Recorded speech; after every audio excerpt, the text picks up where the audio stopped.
Hi guys, it's me, the Popstar Dude, and sorry for not making too many videos lately. Life's been keeping me busy, but uh, I've got here this wonderful book. You probably can't see the cover very well. I'll put it up on the screen, maybe to that side or to that side. I've got this wonderful storybook that I wrote and illustrated in 4th grade. So I was like what, 10 years old at that point. What a ripe time to become a fantasy author, wouldn't you say? It is called Max and the Lord of Darkness by Janne Sala. Illustration by Janne Sala, and published by Teos. Now that's a publishing company that I heard of back then, so I thought I would get some kind of great publishing company to publish my stupid book here. It's in Finnish, so I'll just be translating it on the fly. I don't actually have like any translation at hand, so I'll just have to use my wonderful oral skills to do it on the spot. So here we have the blurb. I'll just read it out to you. Max has always been different.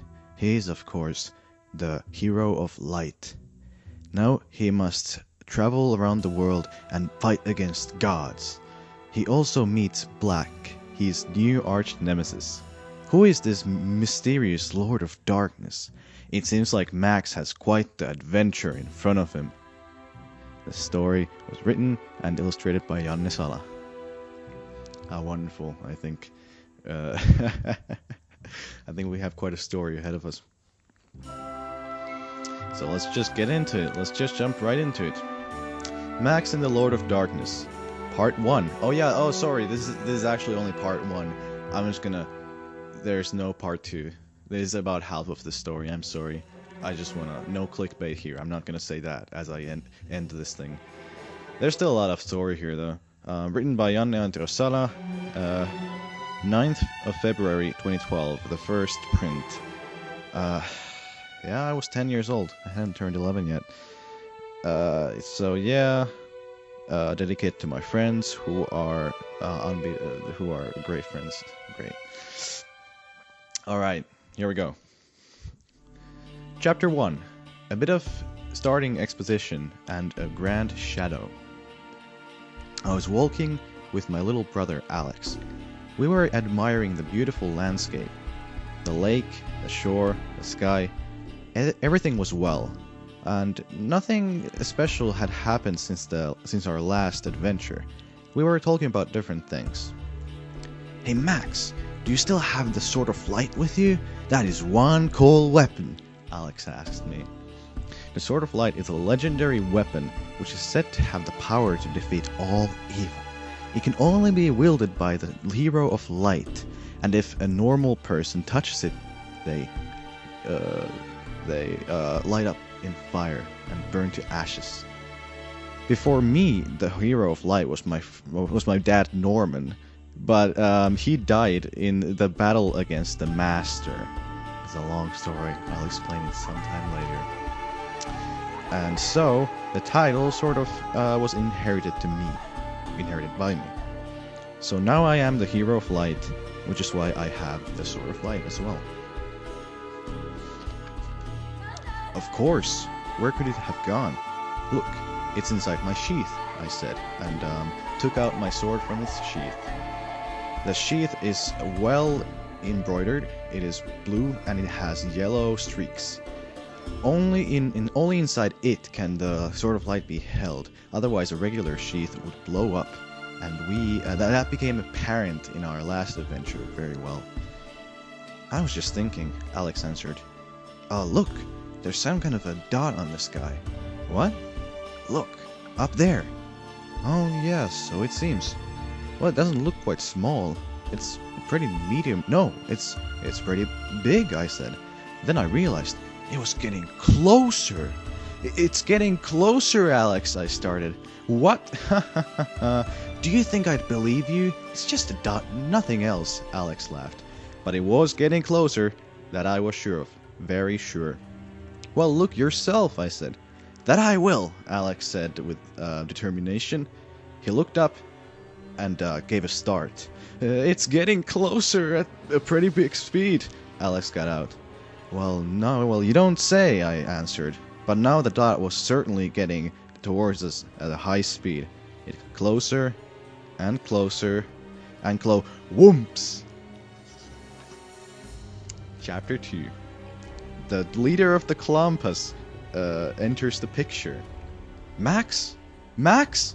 Max! I blinked my eyes. It felt like an atom bomb had exploded in front of me. I felt horrible, and on top of all, I couldn't see very well. The sky had gotten dark. Everything was dark. What the? I said. You wouldn't believe what happened.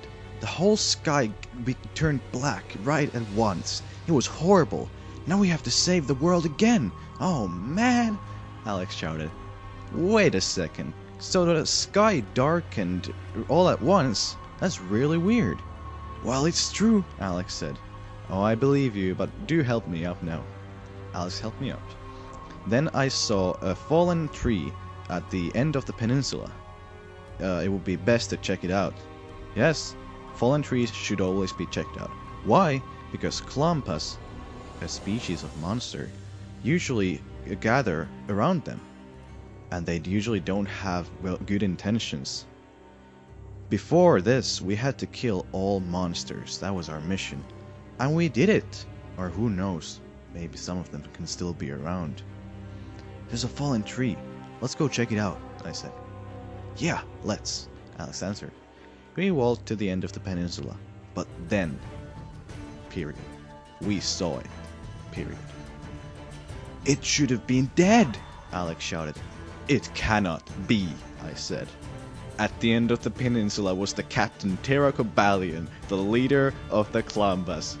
We threw him over the edge of an airship last year. But he's not dead. How? Well, be as it may, he couldn't have any good memories of us. The Klampas are big monsters that usually have a beard and a fuzzy tail. They also have spiky hair, and they are very furry. It's quite a grisly sight. Well, if it isn't the hero of light and his smart-ass little brother.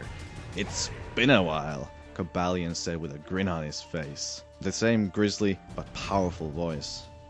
Terracobalion was a tallish Klampa with a big beard. He also had a big breastplate and a belt with different kinds of bombs hanging from it.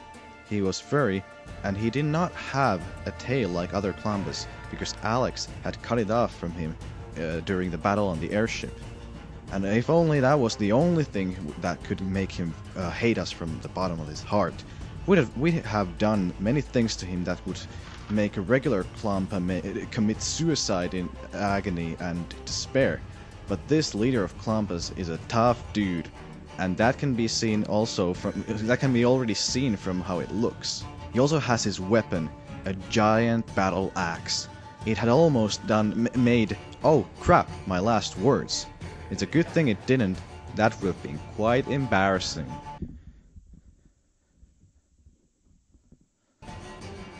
Chapter 3. Disappearing Little Brothers. I ran towards the Klampa and slashed towards it. It blocked the strike easily with its battle axe. Now it was its turn. It struck, but I blocked it. I tried to pierce its breastplate, but as a consequence, I almost got my hand cut off. Cobalion jumped and struck a deadly blow, but I rolled to my left just in time and struck its leg. He started to bleed a turquoise kind of blood. Cobalion shouting in agony. I ran towards the tree and tried to strike Cobalion again, but he blocked it. Then it slashed me. I tried to block it with my sword, but it fell to my side. I tried to run up towards it and get it, but then Cobalion struck and his battle axe ripped off a piece of my cape. I was doomed. The Klampa raised up its battle axe. Finally, I get to have my revenge on everything you've done. Die, hero of light, it shouted. But then Alex jumped from a branch on top of Cobalion. Nothing was heard other than a slice, and Terracobalion had a silver dagger in his head. Alex got down. This isn't here, even though you got me out of the game, the Cobalion managed to say. The darkness will defeat the light. Cabalion was dead. How could it talk if its brains were pierced? Alice asked in confusion. Because he's a tough dude, I answered. A hell of a tough dude. Let's get out of here. We walked away. The body of the leader of the Klampus got further and further away. We didn't really miss it. By the way, I wonder what it meant by the words, "The darkness will defeat the light," Alex asked. I don't know, and I don't care. We have to kill the rest of the monsters, I answered. Then, in front of me, appeared a big violet portal. Yes, a big violet portal. What the? I started. But then it started sucking Alex inside it. Help! It's sucking me! Then Alex disappeared inside it. The portal closed. Alex! I shouted, but he was already gone. Oh dear. Chapter 4. A bit of clarity. Oh no, I lost my brother, and that wasn't nice. How could I have let him inside that portal? I could have tried to grab a hold of him. Oh, shh, I said. How can I get him out of there? That might be a little hard, I heard someone say. I turned around, and there stood a tallish teen boy with black hair and a little stub of hair. Okay. He was wearing a blue t-shirt and black pants. Hi, my name is Black. The hero of light, I take it, he said. He didn't seem to say it with a lot of respect. I don't think he liked me. I noticed he also had a sword. A short one at that. I don't really know. I only saw its handle and the sheath. Okay, Black, I started. Do you know anything about this darkness? I do. Do you want me to tell you, your majesty? Alright, jester, I answered. This made him give me a bad look. Well, that dot in the sky that covered it up is not some kind of freak of nature. Someone did that. Its darkness controls the gods of the 4 elements. Gods? Yeah, it makes them do horrible things. Do you know who got this to happen? I only know that he calls himself the Lord of Darkness. Can he be stopped? Well, with the gemstones of the 4 elements. I don't know this in English. What are these? The emerald of earth, the ruby of fire, the sapphire of water, and the amethyst of air. You could stop the darkness. But the cause would have to be killed. So I have to get these gemstones and kill the Lord of Darkness? Yes. But getting the gemstones might be hard, like really hard. What do you mean? These gemstones are held by the gods, so you have to drive the darkness out of the gods. Wow. So, a new mission in sight. Well, thanks for the info, Black. I think I'm gonna go. Oh yeah, where's the god of Earth? He's in the last woods. Alright. Thanks. Well, bye-bye. I started to walk away. Is that a helicopter? What the bloody hell?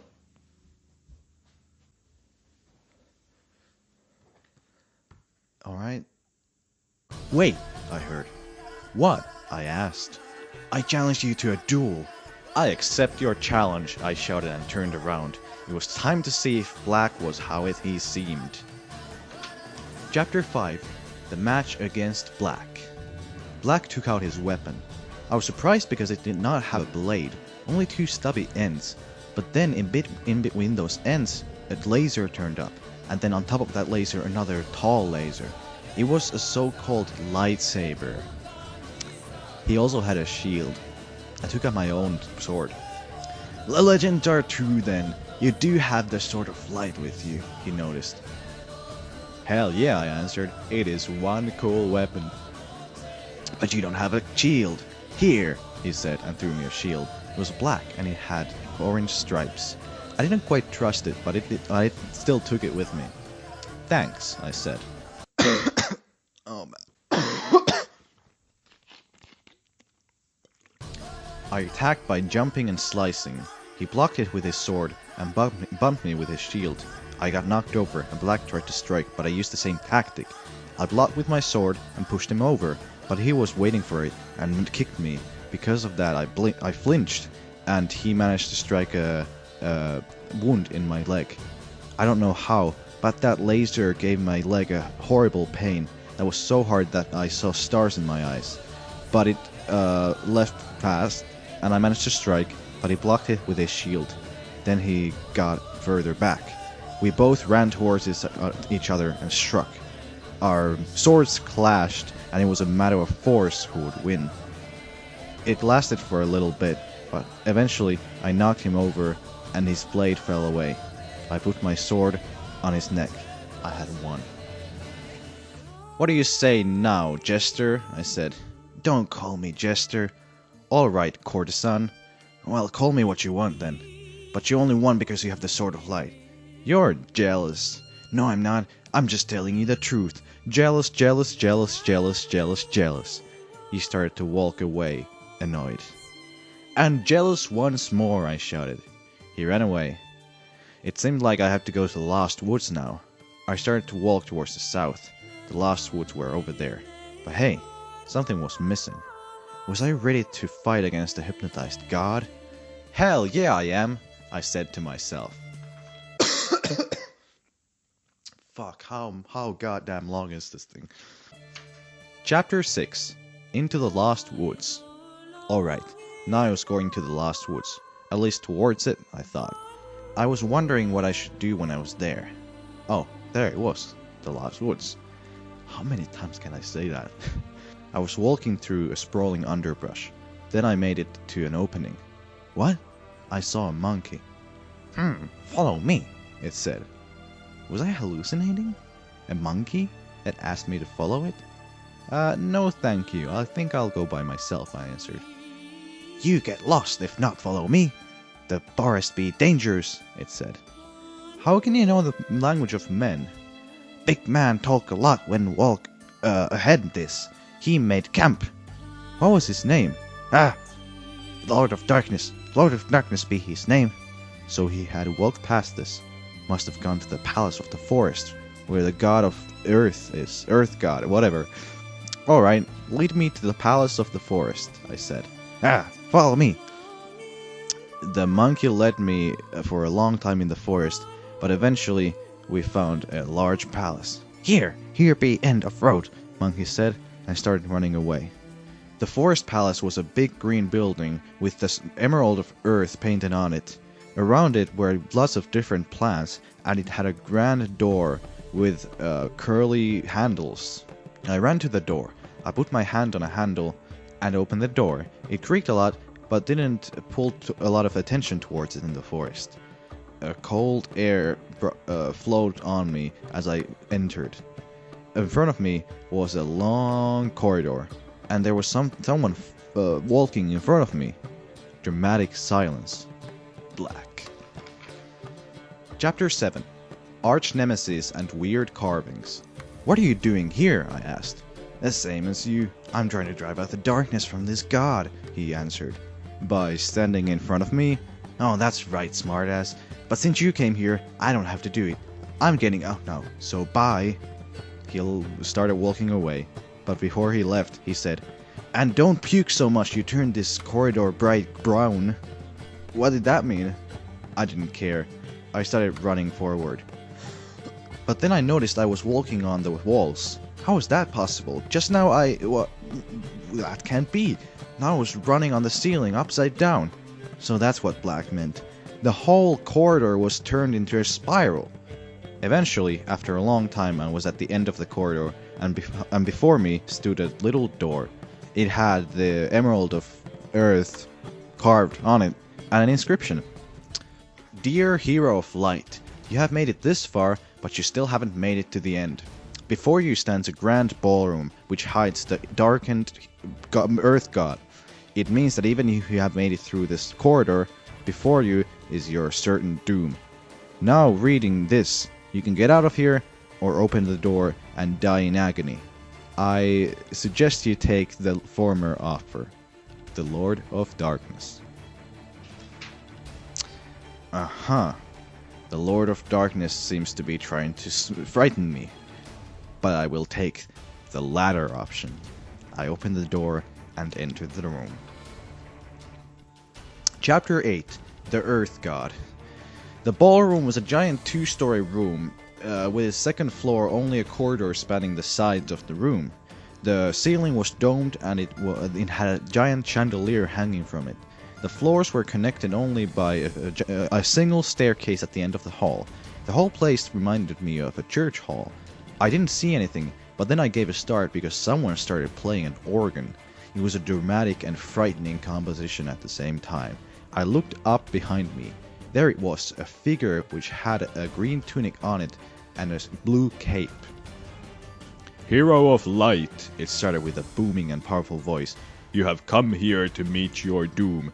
I could just crush you with my powers, but I want to see how long you can survive against me. I shall take 2 swords as my weapons.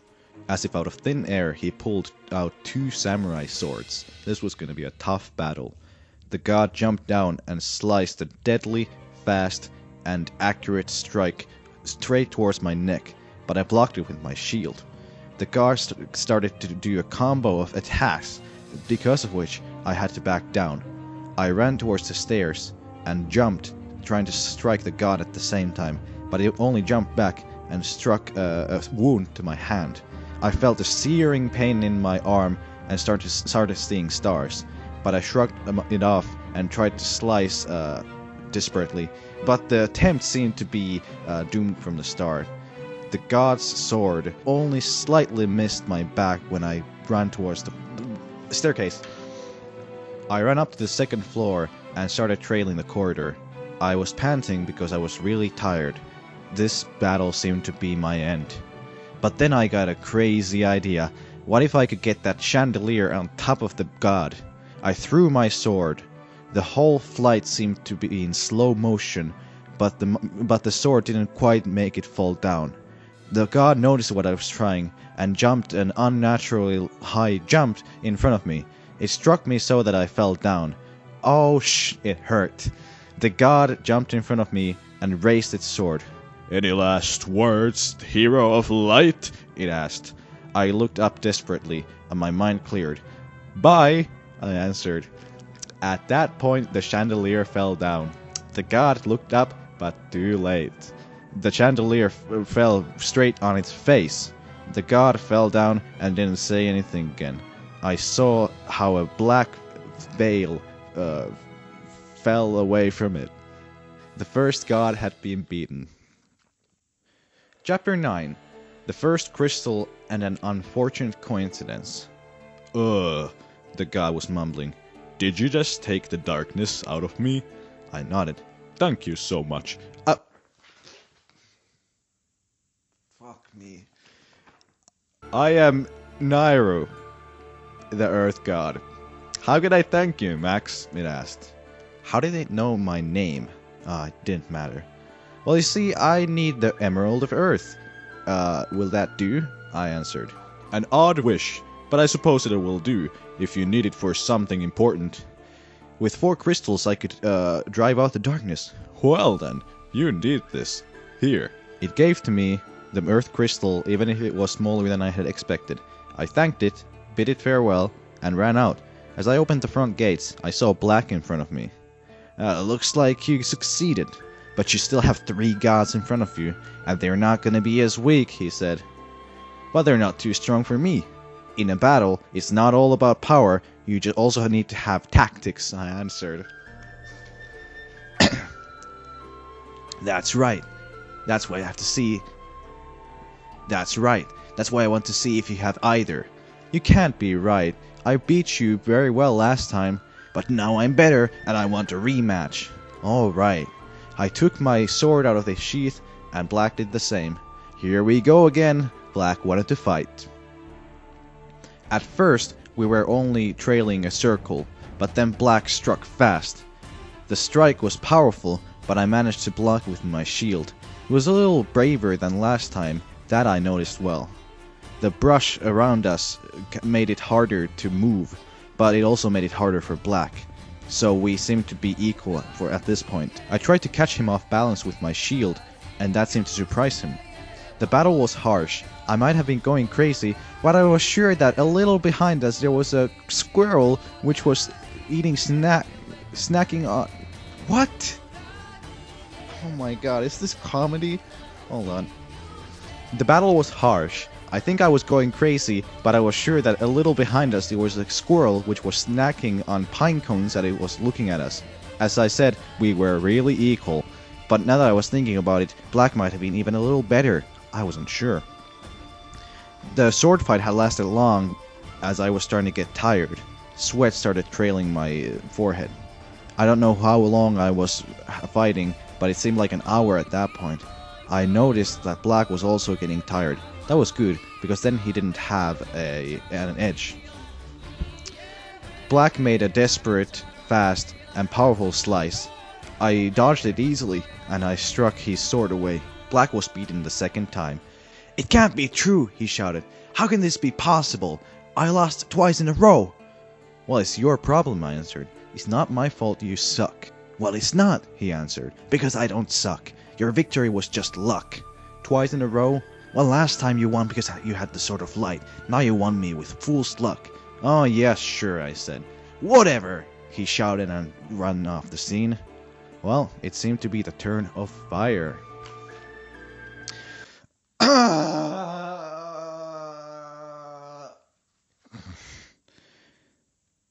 Did I have nothing better to do with my time than fucking steal everything from Zelda? Jesus Christ. Chapter 10.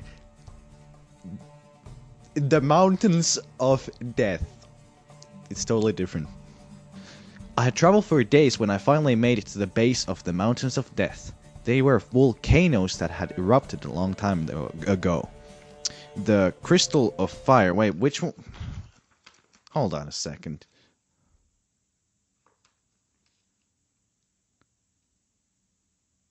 It's supposed to be the Ruby of Fire. What the fuck? Wow, CinemaSins would rip me to shreds. There is no consistency here. Alright, the Ruby of Fire should surely be here. I had climbed up for a long time when the ground started to rumble. I noticed that the higher I went, the more I started seeing cracks in the ground. I made my way forward fast, as behind me a new crack started to open. Then I took a wrong step and instantly fell into a ditch. At the last moment I got a hold of the ledge of the hole and got myself up. Phew, that was close. I might have to be careful so I don't die. That would be pretty bad, I sighed. I kept climbing for a while until above me I saw the peak of the volcano. I climbed up to the edge of the crater and noticed something that took a lot of my enthusiasm out. The palace was inside the crater. Well, how am I gonna get there? I thought. I went through my belongings and I found something. Good old... let's just call it a clawed whip. You don't know what a clawed whip is? Well, that's no wonder. It's kind of like a long and hard rope with sharp claws at the end of it that cling easily to different places. God damn. I swung the clawed whip around and threw it. It attached to a pillar, and I made my way to the palace. I looked at the top part of the palace. It had a statue of the Ruby of Fire. I opened the door and made my way inside. I saw the same sight as the Earth Palace, except the place was wider and trailed downwards, seemingly inside the earth under the volcano. What? Inside the volcano? In the middle of all the lava? What the heck? Sorry about that. Great writing. Well, I started walking down the corridor. I didn't see or hear anything special, but I did smell something. I was smelling a crackling chimney? A crackling fireplace. That's right. I wasn't sure, but at the end of the corridor there might have been fire. When I made it my way to the end of the corridor, my theory was confirmed. Because around the door there were there were dozens of torches. What? So a lot of torches. Yeah, I got that. I opened the door, which surprisingly didn't have an inscription on it. I was surprised even more when I noticed that in front of me was another corridor, but this one was straight. Now I noticed that the corridor had lots of cracks with flames sticking out of them. I thought I should be careful not to hit those. I walked a little bit and made my way to the first crack. It was too long to jump over, and the flames made it impossible to go down and climb up the other end. I noticed that a little hook was hanging from the ceiling. Looks like a job for the clawed whip. I swung it around and threw it. It attached to the hook, and I made my way easily on the other end of the crack. This is really, really, really badly written. I did the same thing until the end of the corridor. Eventually, I made my way to a door, and I read an inscription. I didn't think you would survive Nairo, my friend, but you still have 3 gods in front of you, of which one you will meet very soon. I don't think I will see you alive after your little meeting. Before you stands the battle against Din, the god of fire. The Lord of Darkness. Still trying to frighten me, I see. I didn't care. I opened the door and stepped inside. To be continued. Well, that's... well, that's my story. I hope you enjoyed it. I am never going to finish it. I don't know if I'm supposed to say something at the end. I don't really... subscribe? Whatever. I'll do some more music videos soon. I'll record some cool accordion jams. I hope you enjoyed this. I did. I think it's pretty fun. And yeah. Stay cool. I don't have a catchphrase. Bye.